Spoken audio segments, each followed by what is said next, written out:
अस्सलाम वालेकुम स्टूडेंट्स। आज हम लोग जिस टॉपिक को डिस्कस करेंगे वो है जी methods of data collection for quantitative studies.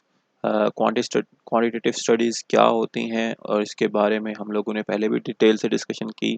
Qualitative studies के हवाले से हम लोगों ने कंपैरिजन भी किया था। आज हम लोग इन दोनों के डिफरेंसेस को अंडरस्टैंड करेंगे according two methods of data collections कि हम लोग क्वांटिटेटिव के अंदर किस तरह से डाटा कलेक्शन कर सकते हैं और क्वालिटेटिव के अंदर किस तरह से डाटा कलेक्शन जो है वो कर सकते हैं।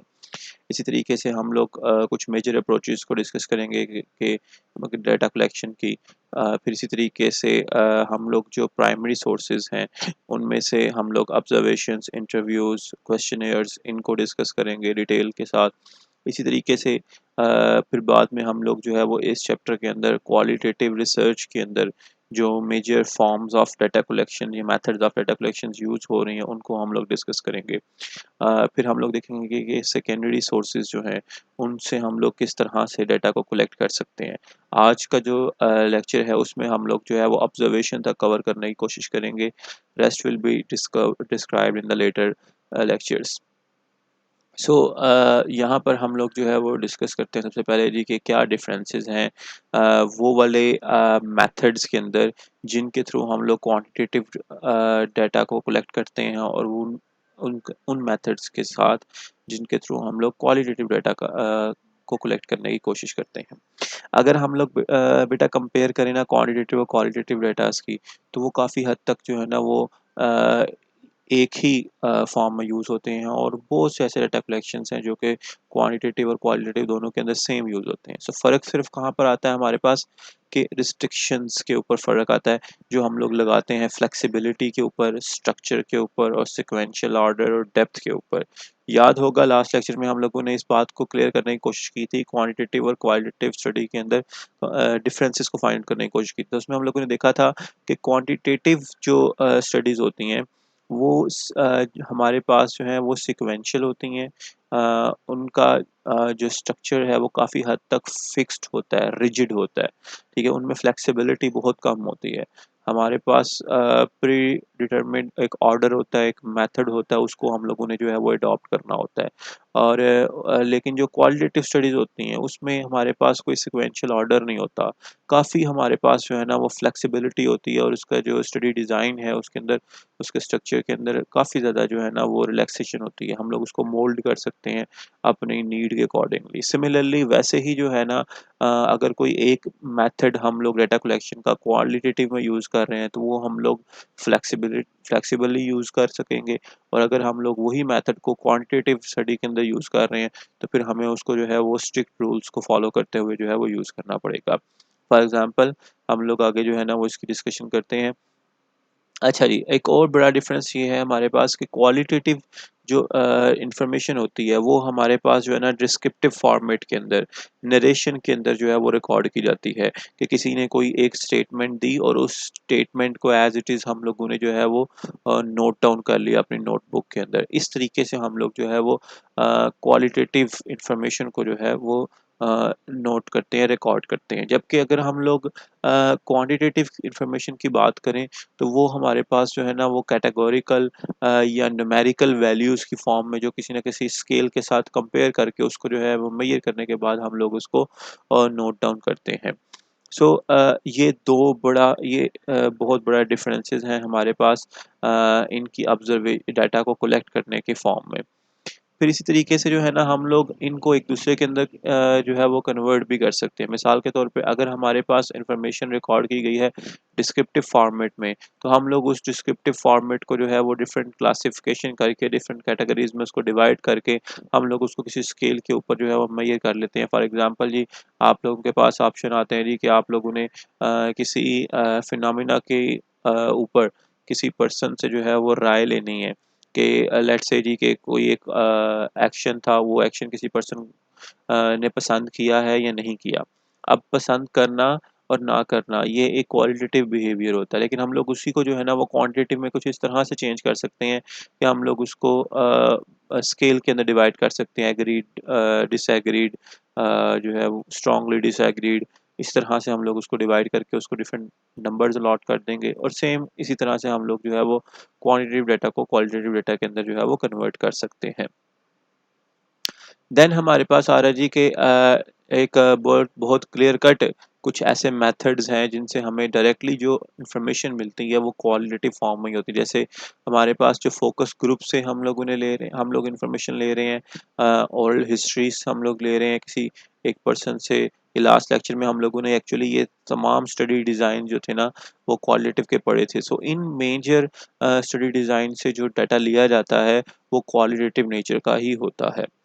ये हैं हमारे पास कुछ मेजर अप्रोचेस जिनके थ्रू हम लोग डाटा को कलेक्ट करते हैं। सबसे पहले जो है वो हमारे पास ये दो मेन और मेजर जो है वो अप्रोचेस हैं जी। इसमें हमारे पास आ रहा है प्राइमरी सोर्सेज और सेकेंडरी सोर्सेज। अच्छा जी, प्राइमरी सोर्सेज क्या है और सेकेंडरी सोर्सेज क्या है, इसके बारे में हम लोग जो है वो थोड़ी सी डिस्कशन कर लेते हैं। सबसे पहले प्राइमरी सोर्सेज वो सोर्सेज होते हैं जिनसे डाटा जो है वो फर्स्ट हैंड में जनरेट करवाया जाता है और उसको कलेक्ट किया जाता है। और सेकेंडरी सोर्सेज ये हैं कि पहले किसी ने वो डाटा जनरेट करवाया हुआ है, वो किसी रिकॉर्ड के अंदर जो है वो सबमिटेड है, हम लोगों ने सिर्फ उस डाटा को जो है वो रिट्राइव करना है, हम लोगों ने उस डाटा को से इंफॉर्मेशन लेनी है। मिसाल के तौर पर हम लोग यहाँ पर बात करते हैं ये कि लेट्स से अगर कोई पर्सन रिसर्च करना चाह रहा है किसी प्रोटीन के ऊपर, तो उस प्रोटीन का वो सीक्वेंस फाइंड आउट करना चाह रहा है। अगर तो वो किसी नॉवल प्रोटीन के ऊपर का सीक्वेंस फाइंड आउट करने की कोशिश करना चाह रहा है, तो फिर ऑब्वियसली वो जो डाटा कलेक्ट करवाएगा उससे प्रोटीन सीक्वेंस का, वो जो डाटा होगा हमारे पास वो प्राइमरी सोर्सेज से आएगा। अब वो एक्सपेरिमेंट्स के थ्रू ही ऑब्वियसली आ सकता है, चाहे वो मॉल्टीटॉफ हो, चाहे वो डीएनए सीक्वेंसिंग करवाने के बाद उसको कन्वर्ट कर ले। तो वो जो है हमारे पास एक प्राइमरी सोर्सेज से डाटा जनरेट करवाया जा रहा है। लेकिन अगर कोई पर्सन किसी प्रोटीन सीक्वेंस को हासिल करना चाहता है, लेकिन वो प्रोटीन सीक्वेंस नॉवल नहीं है, वो ऑलरेडी पहले किसी साइंटिस्ट ने डिस्कवर करके उसकी जो है वो कैरेक्टराइजेशन कर दी है, उसकी रिपोर्टिंग हो चुकी है, तो उसका सीक्वेंस जो हासिल करना होगा डिफरेंट टाइप्स के डेटाबेसिस से, डिफरेंट टाइप्स के रिसर्च आर्टिकल्स से, जर्नल्स से, वो जो हमारे पास है ना डॉक्यूमेंटेड फॉर्म में जो रिकॉर्ड है, उसको रिट्राइव करना, वहाँ से उस प्रोटीन का सीक्वेंस निकालना, उसको हम लोग कहते हैं जी सेकेंडरी सोर्सेज से डाटा को कलेक्ट करना। सो प्राइमरी सोर्सेज की आगे से मज़ीद तीन डिवीजन्स हैं या तीन कैटेगरीज हैं, जिसमें हमारे पास ऑब्जर्वेशंस आ रहे हैं, इंटरव्यूइंग आ रही है या क्वेश्चनेयर्स आ रहे हैं। इन तीनों के बारे में हम लोग डिटेल से डिस्कस करेंगे। इनकी कुछ आगे मज़ीद फर्दर एक दो दो टाइप्स हैं, उनको भी डिस्कस करेंगे, और इसी तरह से इनके एडवांटेजेस और डिसएडवांटेजेस को भी हम लोग कवर करने की कोशिश करेंगे और देखेंगे कि हम लोग इनको कहाँ कहाँ पर यूज़ कर सकते हैं। सो ऑब्जर्वेशंस की अगर हम बात करें तो पार्ट इसकी टाइप्स को बल्कि हम लोग जो है ना वो आगे डिस्कस करते हैं। बात कर रहे हैं जी हम लोग collecting data using primary sources के। प्राइमरी सोर्सेज जो हैं उनसे हम लोगों ने डाटा जो है वो कलेक्ट करवाते वक्त तीन चीज़ों के ऊपर जो है वो मेन हम लोगों ने फोकस करना है। एक तो ये कि हमारी जो स्टडी है उसका पर्पस क्या है। जिस तरह मैंने पहले बताया कि बहुत ज़्यादा डिपेंडेंसी हमारे स्टडी के ऊपर डिपेंड करती है जी, पर्पस के ऊपर डिपेंड करती है कि क्या हम लोग जो है वो किसी नॉवल प्रोटीन के ऊपर रिसर्च करना चाह रहे हैं या ऑलरेडी नॉन प्रोटीन के ऊपर जो है वो रिसर्च करना चाह रहे हैं। प्राइमरी सोर्सेज जो हैं उनका सबसे बड़ा दारोमदार जो है वो पर्पस ऑफ स्टडी के ऊपर होता है। देन आता है जी रिसोर्सेज। क्या हमारे पास ऐसे रिसोर्सेज अवेलेबल हैं कि हम लोग प्रोटीन के सीक्वेंसेस करवा सकें। लेट्स से जी कि हमारे पास यहाँ अपनी लेबॉर्ट्री के अंदर कोई रिसोर्स अवेलेबल नहीं है, तो ऑब्वियसली हम लोग जो है वो प्रोटीन सीक्वेंस करवा ही नहीं सकते या डीएनए सीक्वेंस जो है उसके बारे में इंफॉर्मेशन करवा ही नहीं सकते, तो फिर हम लोग ऐसा मेथड ऑफ जो डाटा कलेक्शन है वो नहीं यूज़ करेंगे, नहीं सिलेक्ट करेंगे। सिमिलरली क्या हमारे पास ऐसी ऐसी स्किल्स हैं, लेट्स से हमारे पास अपरेटस भी है, हमारी पर्पस भी जो है वो नॉवल सीक्वेंस को, प्रोटीन सीक्वेंस को हम लोगों ने निकालना है, हमारे पास अपरेटस भी पड़ा हुआ है प्रोटीन सीक्वेंसिंग के लिए, लेकिन हमारे पास स्किल्स नहीं है। अगर स्किल्स नहीं है रिसर्चर के पास, तो ऑब्वियसली वो रिसर्चर जो है वो उस स्टेप को अपनी रिसर्च के अंदर जो है वो परफॉर्म नहीं करवा पाएगा अनटिल और अनलेस वो उसको सीख ना ले। इसलिए ये तीन चीज़ों के ऊपर जो है वो डाटा कलेक्शन का जो मेथड आप लोगों ने सिलेक्ट करना है उसके ऊपर डिपेंड करते हैं। अच्छा जी, नेक्स्ट वो कह रहे हैं जी कि हमारे पास मेथड ऑफ डाटा कलेक्शन को सिलेक्ट करने से पहले हमें सोशो इकोनॉमिक और डेमोग्राफिक कैरेक्टरिस्टिक्स जो है उनको भी ख्याल में रखना पड़ेगा। किनकी सोशो इकोनॉमिक कैरेक्टरिस्टिक्स? जिस पॉपुलेशन को हम लोगों ने जो है वो स्टडी करना है। कि लेट्स से आप लोग जो है ना सपोज कोई एक रिसर्च करना चाह रहे हो किसी एक ग्रुप ऑफ इंडिविजुअल्स के ऊपर, और वो ग्रुप ऑफ इंडिविजुअल जो है ना वो किस सोशो इकोनॉमिक बैकग्राउंड से बिलोंग करता है, इसके बारे में आप लोगों को जो है वो मुकम्मल इंफॉर्मेशन होना बहुत ज़रूरी है। कि उनकी सोचने की सलाहियत कैसी है, उनकी समझने की सलाहियत कैसी है, उनका जनरल बिहेवियर कैसा होता है, ये भी आप लोगों को पता होना बहुत ज़रूरी है। अदरवाइज़ जो है वो आप लोग जब स्टडी को परफॉर्म करने जाओगे, अपने उस मेथड को, पर्टिकुलर मेथड को अगर यूज़ करोगे और आपका वो क्लैश आ जाता है आपकी स्टडी पॉपुलेशन के साथ, तो आप लोगों का जो रिसर्च है वो ठीक से परफॉर्म नहीं हो पाएगी। मिसाल के तौर पर कि लेट्स से हम लोग सोशो इकोनॉमिक स्टेटस के हवाले से बात कर लेते हैं कि अगर आप लोग रिसर्च करना चाह रहे हो किसी गांव के एरिया में, और गांव के एरिया में जब आप लोग जाके किसी से कुछ क्वेश्चंस वगैरह पूछोगे, और अगर आप लोग वो कुछ पर्सनल पॉइंट ऑफ व्यू से कुछ क्वेश्चंस पूछ रहे हो, तो हो सकता है वो माइंड कर जाए। ठीक है, इसी तरीके से अगर आप लोग यही कोई किसी रूरल एरिया के अंदर पर अर्बन एरियाज़ के अंदर किसी पोश एरिया में जाके कुछ क्वेश्चन पूछते हो, तो हो सकता है वो काफ़ी अंडरस्टैंडिंग हो और आपको अच्छे तरीके से समझ सकें, और वो आपको अच्छे तरीके से जो है ना वो रिस्पॉन्ड भी कर सकें। तो इसलिए सोशो इकोनॉमिक जो फैक्टर्स हैं उनको कंसिडर करना पड़ता है हमें। Again education matters a lot कि आप जिस पॉपुलेशन से आप एड्रेस करने जा रहे हो, जिससे आप लोग स्टडी करवाने जा रहे हो, वो किस हद तक एजुकेटेड है, आपकी बातों को किस हद तक परसीव करे। लेट्स से अगर आप किसी गांव के अंदर, देहात के अंदर जाकर आप जो है वो उनसे कोई ब्लड सैंपल लेना चाह रहे हो, किसी लेट्स से कुछ भी मेडिकल रिसर्च के ऊपर आप सैम्पलिंग इकट्ठी कर रहे हो, तो आप लोग डायरेक्टली जाकर वहाँ से अगर आप सैंपल इकट्ठा करोगे, तो वो आपसे जो है ना वो इतने फ्रैंकली या इतने फ्रीली आपको सैंपल की अवेलेबिलिटी नहीं देंगे। ठीक है, वो आपसे, आप उनको अगर अपनी मेडिकल रिसर्च समझाने की कोशिश करोगे, तो वो उसको अंडरस्टैंड नहीं कर पाएंगे, क्योंकि उन लोगों के पास इतनी इन्फॉर्मेशन नहीं है, इतनी एजुकेशन नहीं है। सो आप लोगों को उनको किसी और तरीके से टैकल करना पड़ेगा। सो आप लोग अपनी जो मेथड है उसको चेंज कर सकते हैं, ताकि आप किसी तरीके से जो है वो अपनी रिसर्च को कंटिन्यू रख सकें। जो क्वालिटी ऑफ डाटा है, वो डिपेंड करता है जी कि आपके पर्पस क्या है और रेलेवेंस ऑफ स्टडी क्या है। कि आप अपने रिस्पोंडेंट्स को अपनी जो स्टडी है उसको किस हद तक एक्सप्लेन कर पाते हैं। आपकी जो डाटा कलेक्ट करने जा रहे हो आप लोग, उसकी जो क्वालिटी है वो बहुत ज़्यादा डिपेंड करती है कि आप अपने रिस्पोंडेंट को उसके अपनी स्टडी के हवाले से कितना कर उसको जो है ना अच्छे तरीके से एक्सप्लेन कर सकते हो, ताकि वो उतने ही बेहतर अंदाज से आपकी स्टडी के अंदर अपने आप को कम्प्लीटली इंडल्ज करवाने के बाद जो है वो उसको रिस्पॉन्ड करे। क्योंकि अगर तो रिस्पोंडेंट मुकम्मल तौर पे इंटरेस्टेड नहीं होगा आपके रिसर्च को रिस्पॉन्ड करने के लिए, तो वो कभी भी जो है ना वो एक्यूरेट आंसर्स नहीं देगा। वो बहुत ही जल्द जो है ना आपके उस एक्टिविटी से चिड़चिड़ा सा हो जाएगा, घबरा जाएगा, और अल्टीमेटली आपको जो है ना वो फॉल्स आंसर देकर जल्दी से जान छुड़ाने की कोशिश करेगा। सो इसलिए आप लोगों को जो है ना वो अपनी स्टडी की इम्पोर्टेंस, रेलेवेंस और उसको एक इंटरेस्टिंग वे में अपने रिस्पोंडेंट तक पहुंचाना बहुत ज़रूरी है। जिसमें अगेन इस स्टेप को परफॉर्म करने में आप लोगों के ये जो तीन ऊपर वाले 2-3 स्टेप्स हैं, इनको अपने अकाउंट में रखना पड़ेगा। अच्छा जी, नेक्स्ट आ रहा है जी हमारे पास वही पॉइंट कि आपका जो मेथड ऑफ डाटा कलेक्शन है, इस बात की श्योरिटी होनी चाहिए कि रिस्पोंडेंट जो है उसको मुकम्मल तौर पर अंडरस्टैंड कर सके आपके पर्पस को, आपके रेलेवेंसेस को, ताकि वो अच्छे तरीके से जो है वो रिस्पॉन्ड कर सके। नेक्स्ट आ रहा है जी हमारे पास कि ऑब्जर्वेशंस किस तरह से हम लोग ऑब्जर्वेशंस कैसे कलेक्ट करते हैं।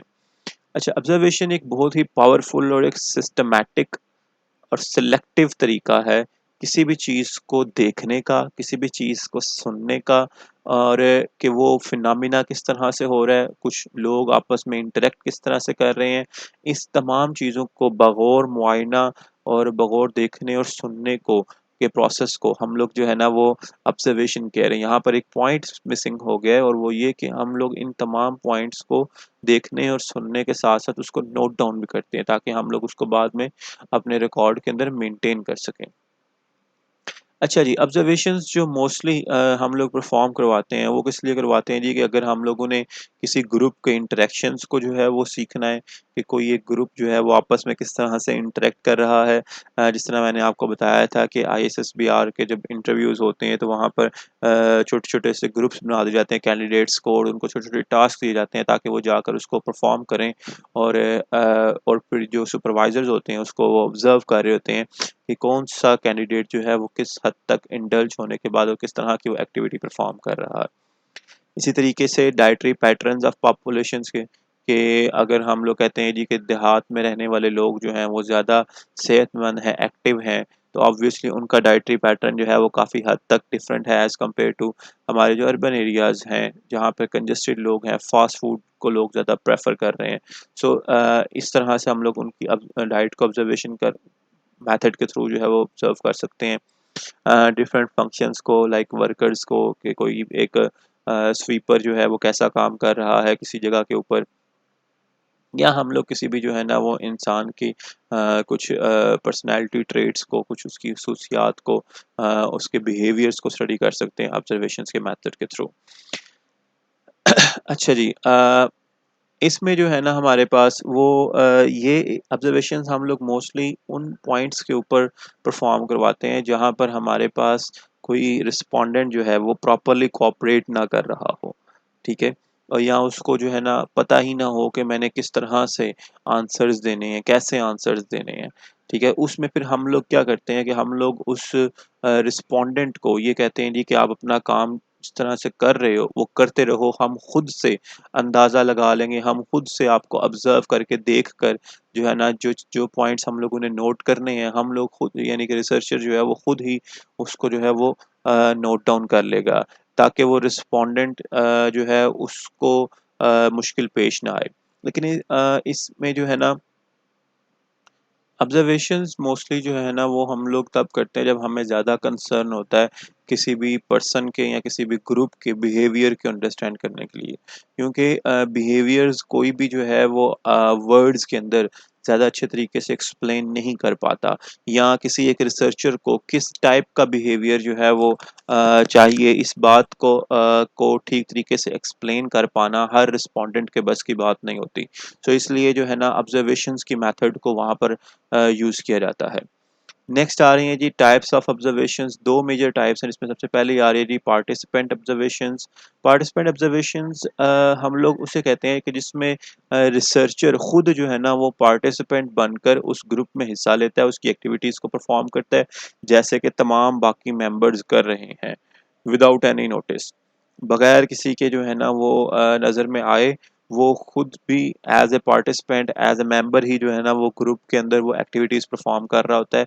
ये इसलिए परफॉर्म किया जाता है ताकि हम लोग जो है ना, ताकि वो रिसर्चर जो है वो किसी भी वो जो उस पार्टिसिपेंट के ऊपर गुजर रही है, जो पार्टिसिपेंट्स जो प्रॉब्लम्स को फेस कर रहा है, उन तमाम प्रॉब्लम्स की जो है ना वो डेप्थ तक वो जान सके, उसको फील कर सके जो कि उसके ऊपर खुद भी गुजर रही है।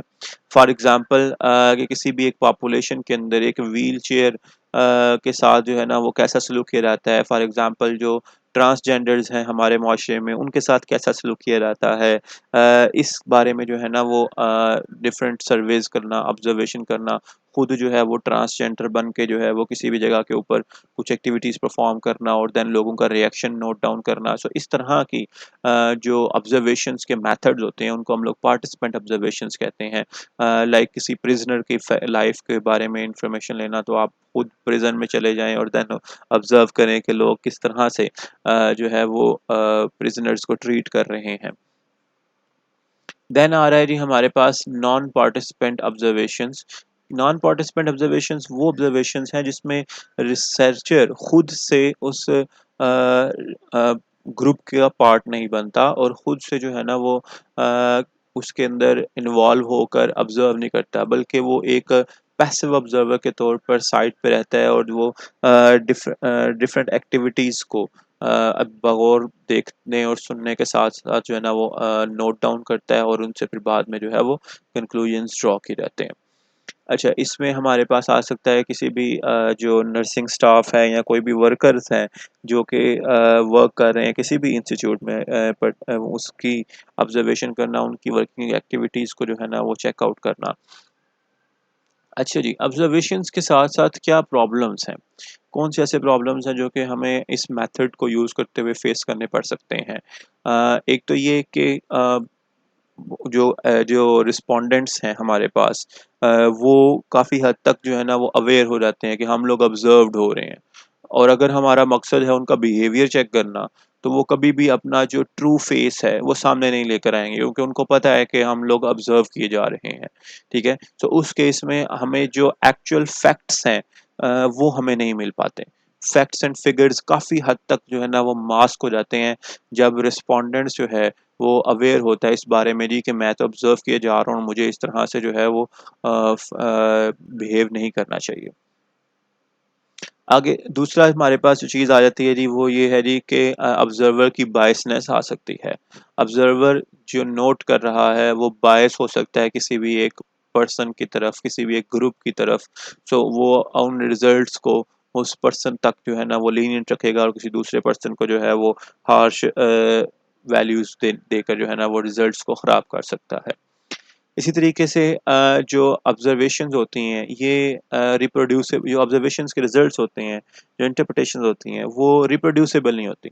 वो ऑब्जर्वर टू ऑब्जर्वर वेरी कर सकते हैं। लाइक एक रिसर्चर ने कुछ एक ग्रुप को ऑब्जर्व किया और उसने किसी और तरीके से इंटरप्रेट किए रिजल्ट्स, किसी दूसरे पर्सन ने जो है ना वो उसको ऑब्जर्व किया और उसको जो है ना किसी और तरीके से रिमार्क्स दिए। सो ये पर्सन टू पर्सन जो है वो वेरी कर सकते हैं। इसी तरीके से हमारे पास जो है वो इनकम्प्लीट ऑब्जर्वेशंस या रिकॉर्डिंग्स का फिनोमेना भी हमें देखने को मिल सकता है। फॉर एग्जांपल, अगर कोई पर्सन किसी भी एक फिनोमेना को बड़ा कीनली ऑब्जर्व कर रहा है, बड़ी डेप्थ के अंदर उसको नोट कर रहा है, सो हो सकता है चांसेस ऐसे हैं कि वो उस डेप्थ के अंदर नोट करते करते जो है ना वो कोई एक आध स्टेप जो है वो मिस कर जाए। कि लेट्स से जी कि वो इतना कीन था किसी प्रीवियस स्टेप को ही नोट करने में कि उससे अगला स्टेप जो है वो जल्दी से पास ऑन हो गया, कोई अगली इंटरेक्शन जो है वो जल्दी से कवर अप होगी और वो उसको ठीक तरीके से देख ही नहीं पाया। अगर वो देख ही नहीं पाया, ऑब्जर्व ही नहीं कर पाया, तो वो उसको जो है वो नोट डाउन नहीं कर पाएगा। सो वो मिसिंग हो सकती है। और अगर वो हर स्टेप को कीनली ऑब्जर्व नहीं कर रहा तो फिर तो डेफिनेट सी जो बात है कि बहुत से स्टेप्स जो हैं वो मिस हो सकते हैं। सो हमारे पास इनकम्प्लीट ऑब्जर्वेशंस की रिकॉर्डिंग जो है वो एक बड़ी प्रॉब्लम है यहाँ पर। दूसरी है हमारे पास कि ऑब्जर्वेशंस जो है ना वो ली जाती हैं दो कंडीशंस के अंदर, एक है नेचुरल कंडीशन और एक है कंट्रोल्ड एनवायरनमेंट्स। नेचुरल एनवायरनमेंट में हम लोग ये कहते हैं कि लेट्स से किसी ग्रुप का, किसी पॉपुलेशन का हम लोग ओपन एनवायरनमेंट के अंदर उनका बिहेवियर चेक करते हैं। लेट्स से जी कि हम लोग जो है वो किसी जो है वो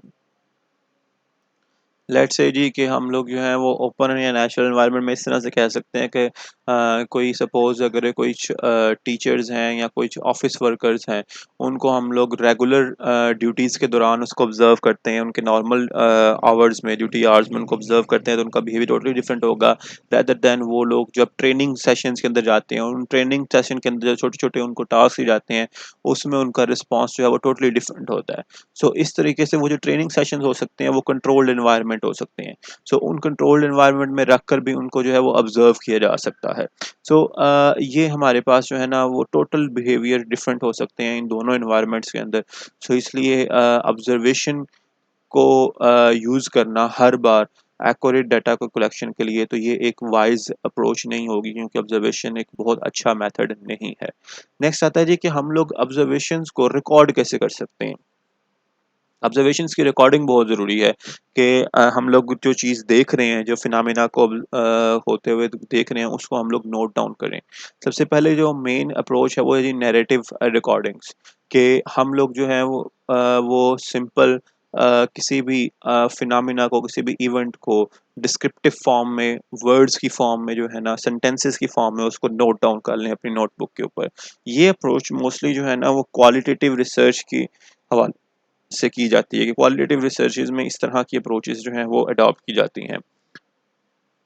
लेकिन क्वांटिटेटिव, मैंने इससे पहले बताया कि क्वालिटेटिव रिसर्चेज की जिससे जो नोट की गई डिस्क्रिप्शंस को भी हम लोग क्वांटिटेटिव में कन्वर्ट कर सकते हैं। सो एडवांटेज क्या है कि हमें जो है ना वो इंटरेक्शंस की डीपर इंसाइट मिलती है। हम लोग जिस तरह से उसके बारे में लिखना चाहें वो लिख सकते हैं, लेकिन अगेन जो डिसएडवांटेज है वो इसमें होल्ड करेगा। ऑब्जर्वर बायसनेस और ऑब्जर्वर टू ऑब्जर्वर डिस्क्रिप्शन जो है वो वेरी करेगी। और इनकम्प्लीट रिकॉर्डिंग्स भी पॉसिबिलिटीज़ हैं। हम लोग जब नोट डाउन कर रहे हैं, हो सकता है हम लोग पिछले एक इंटरेक्शन को लिखते वक्त एक सेंटेंस बना रहे हैं और उससे अगली इंटरेक्शन जो है वो हम लोगों से मिस हो जाए। दूसरा तरीका ये है कि हम लोग स्केल्स के अंदर डिवाइड कर लेते हैं। नरेटिव रिकॉर्डिंग्स के अलावा हम लोग जो है ना वो स्केल्स के अंदर इनको जो है वो नोट डाउन कर लेते हैं। मिसाल के तौर पर जिस तरह कोई एक इवेंट है, जैसे यहाँ पर हमारे पास डिफरेंट फैक्टर्स हैं, उनकी हम लोग डिग्री को नोट करना चाह रहे हैं कि पार्टिसिपेशन किस हद तक हुई है। लोगों ने न्यूट्रली बिहेव किया है, नेगेटिवली बिहेव किया, अगर नेगेटिवली बिहेव किया है तो कितने लेवल तक वो नेगेटिव गए। हम लोगों ने उसको डिफरेंट स्केल्स के ऊपर जो है वो डिवाइड कर दिया। जो बहुत ज़्यादा नेगेटिव होंगे वो ऑब्वियसली 5 तक चले जाएंगे, इसी तरह से लेसर डिग्रीज जो हैं हमारे पास आती रहेंगी। सो हम लोगों ने स्केलिंग कर ली। इन नरेशंस को हम लोगों ने डिफरेंट जो है ना वो स्केल्स के अंदर डिवाइड कर लिया, ताकि हमारे लिए जो है ना वो वैल्यूज़ की फॉर्म में डाटा आ जाए। क्वालिटेटिव को क्वांटिटेटिव बनाने की एक जो है ना ये अप्रोच है कि हम लोग डिफरेंट कैटेगरीज के अंदर, कैटेगोरिकल रिकॉर्डिंग्स के अंदर हम लोग जो है वो डाटा को रिकॉर्ड कर रहे हैं। जिस तरह से आप लोगों ने देखा होगा कि आप लोगों के से कुछ क्वेश्चंस पूछे जाते हैं क्वेश्चन के अंदर, देन आप लोगों से कहा जाता है जी कि आप लोग इससे एग्री करते हैं, डिसएग्री करते हैं, स्ट्रांगली एग्री करते हैं, स्ट्रांगली डिसएग्री करते हैं, न्यूट्रल हैं, या क्या जो है ये हमारे पास डिफरेंट कैटेगरीज में रिकॉर्डिंग्स जो हैं वो की जाती हैं। इसी तरीके से जो अच्छा मेथड है, सबसे अच्छा मेथड है ऑब्जर्वेशंस को रिकॉर्ड करने का, वो है जी इलेक्ट्रॉनिक डिवाइसेस के ऊपर टेपिंग कर लेना, वीडियो टेप कर लेना। वो है ऑब्जर्वेशंस के ऊपर कि हम लोग जो है वो ऑडियोज की फॉर्म में जो है उसको नोट डाउन कर लें। मिसाल के तौर पर जब कोई एक टीचर लेक्चर देता है तो स्टूडेंट्स बैठ के वहाँ पर क्या कर रहा होता है, ऑब्जर्व कर रहा होता है टीचर के वर्ड्स को। अब जब हम लोग टीचर्स, हाँ, आप लोगों को क्लास के अंदर लेक्चर देते हैं तो बहुत सी चीज़ें आप लोग मिस कर जाते हैं, आप लोग नोट ही नहीं कर पाते। अब ये जो हम लोग इस यूट्यूब के थ्रू हम लोग जो वीडियोस बना रहे हैं, इसमें आप लोगों के पास जो है वो each and every word safe हो रहा है। आप लोग जब चाहो, जहाँ से चाहो, जो आप रिकॉर्ड सुनना चाहो, दोबारा से आप लोग जो है वो रिपीट करके सुन सकते हैं। सो ये एक सबसे बड़ा जो है ना वो एडवांटेज है। लेकिन इसमें इसका रिकॉर्डिंग्स का जो है ना वो इलेक्ट्रॉनिक डिवाइसेस से ये सबसे बड़ा एडवांटेज था। लेकिन इसका एक डिसएडवांटेज ये है कि बहुत से लोग जो है ना वो अनकंफर्टेबल हो सकते हैं कैमरा को फेस करते हुए। जिस तरह मैंने अभी पीछे भी एक पॉइंट बताया था कि जब आप लोग ऑब्जर्वेशन के प्रोसेस को करने जा रहे हैं, तो मेथड को अडॉप्ट करने जा रहे हैं, तो कोई भी मेथड आप अडॉप्ट करने जा रहे हैं तो आप लोगों को सोशियो इकोनॉमिक स्टेटस के बारे में पता होना बहुत ज़रूरी है।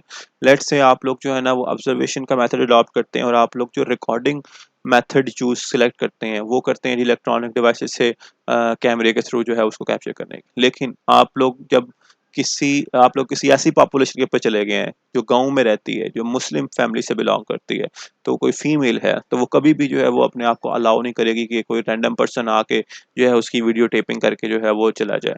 सो इस उस केस में फिर आप लोग जो है वो इस मेथड को आप लोग यूज़ नहीं कर पाएंगे।